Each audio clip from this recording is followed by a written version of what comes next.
com geografia. Agora nós vamos falar sobre o contraste nas paisagens agrícolas. Lembrando que nós ainda estamos falando do capítulo 4, que fala sobre as atividades no espaço rural. Tá? Na página 285, tá? As paisagens agrícolas apresentam muitos contrastes. Alguns deles em razão do tipo de cultivo e do uso de diferentes técnicas, tá? Ou diferentes usos de tecnologias na produção. Por exemplo, nós temos aqui no livro duas imagens, tá? De uma técnica mais manual e de uma técnica mais avançada. Olha, a primeira técnica, em geral, é usada em pequenas propriedades rurais, tá? Essa atividade agrícola é desenvolvida com técnicas tradicionais do cultivo, ou seja, com o uso de instrumentos simples, tá? Como no exemplo, a terra sendo arada, puxada pela força de um animal, tá? É um trabalho manual. A segunda imagem, a agricultura também pode ser desenvolvida, tá? Com técnicas modernas de cultivo, ou seja, com máquinas de tecnologia avançada. É usada normalmente em grandes propriedades rurais, mas algumas propriedades rurais pequenas já estão começando a utilizar essa técnica, tá? Mas normalmente ela é usada por grandes e médias, tá? Propriedades rurais. Então, são duas técnicas, uma técnica mais manual e uma técnica mais avançada. Aí você vai olhar essas duas imagens, ler e responder a atividade da página 286, tá? A atividade diz assim: os itens a seguir indicam características constantes da agricultura. Escreva cada uma dessas características no quadro da fotografia correspondente.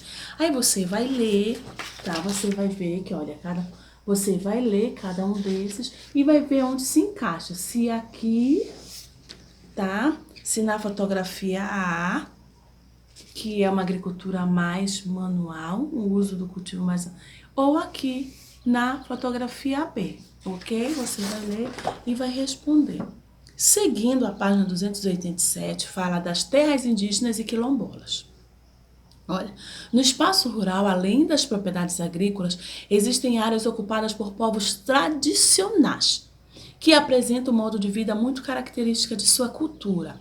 Vamos conhecer o exemplo dos indígenas e dos quilombolas. Nós temos aqui duas imagens. A primeira imagem são dos povos indígenas do Brasil, tá? Que vivem organizados em aldeias. As aldeias ocupam em terras em geral localizadas na área de floresta, reconhecidas pelo governo federal como território indígena.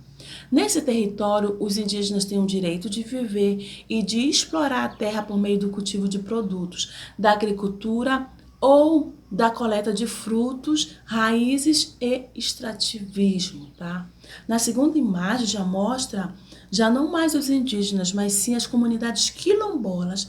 São áreas de terra no espaço rural formado por antigos quilombos, tá?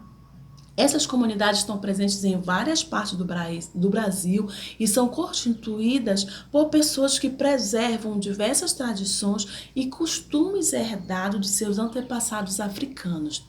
De modo geral, tudo que é produzido na comunidade é dividido entre eles. Uma parte considerada dos produtos da agricultura, por exemplo, é consumida pelos quilombolas e o restante é comercializado nas cidades, ok? Aí vocês vão ler e responder a atividade da página 288. Nessa atividade tem um site chamado Povos Indígenas no Brasil Mirim. No livro tem um endereço eletrônico, tá? Você vai entrar nesse endereço eletrônico e você vai conhecer várias informações diferentes dos povos indígenas, tá? Você vai utilizar como ferramenta de pesquisa para responder as questões da página 288, ok? Então, façam a leitura e respondam essas duas atividades.